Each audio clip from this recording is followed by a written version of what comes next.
Rasoloarson, secrétaire général MAS. Ny MAS dia fikambanan'ireo mpanao-tomban'ezaka malagasy izay efa niforona tamin'ny taona 2014 ary niorina ara-panjakana moa zany tamin'ny 2014. Ny MAS dia nametraka iraka zany fampiroboroboana ny tomban'ezaka eto Madagasikara ary ao anatin'izany izy dia miara-miasa amina mpisehatra anankifito. Ny voalohany zany dia fanjakana. Anampy fanjakana zany ny MAS amin'ny fametrahana politika mpanjakana momba ny tomban'ezaka. Dia ireo solombavambahoaka koa anampy solombavambahoaka ao anatin'ny fanaraha-maso sy ny tomban'ezaka ny asa-panjakana.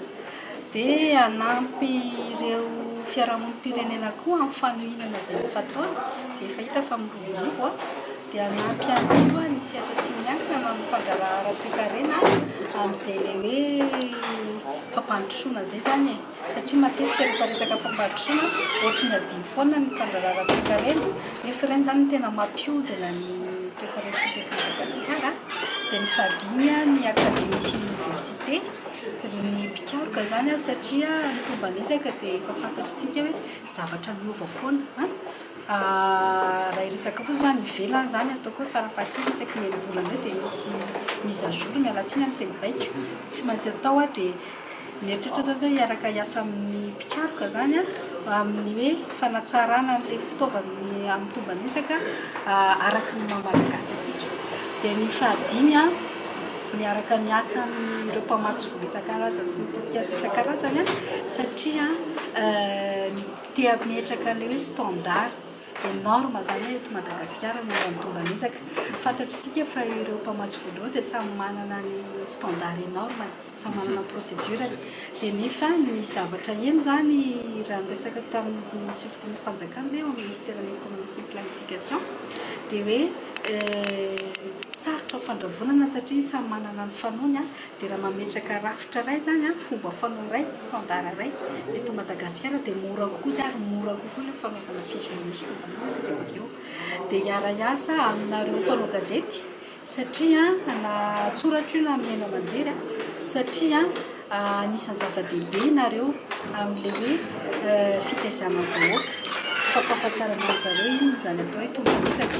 Ary nareo koa no eritreretina koa zany hoe fanometana antsika anatin'izay hoe fampahalalana koa hoe inona ny rapport misy momba ny tomban'ezaka eto Madagasikara satria zava-misy hoe betsaka rehefa manao tomban'ezaka na ny ministera na ny mpanao tetikasa isan-karazany fa tsy fantatritsika fa mipirina tsara anaty armoire any ilay izy na mipirina atao haingo databatra any zany ilay izy efa tokony fantatritsika fa tsy tokony tompo-trano iny zany tsika malagasy.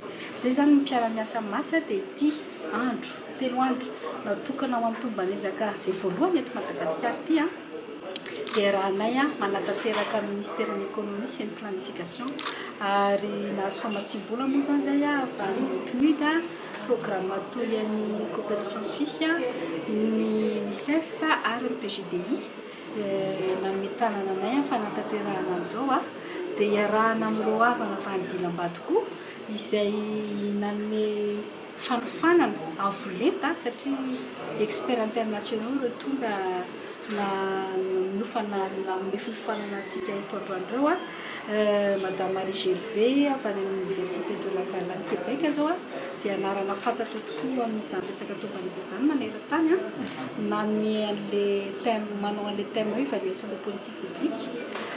Monsieur Ahmed Benchek mpampianatra any amin'ny Université any Maroc amin'ny évaluation de processus. Dia misy any zanakitsika Monsieur Benjamin Randrenardela izay miasa amin'ny Banque mondiale à Washington mampianatra an'ilay thème hoe évaluation vers les résultats basés sur les capacités.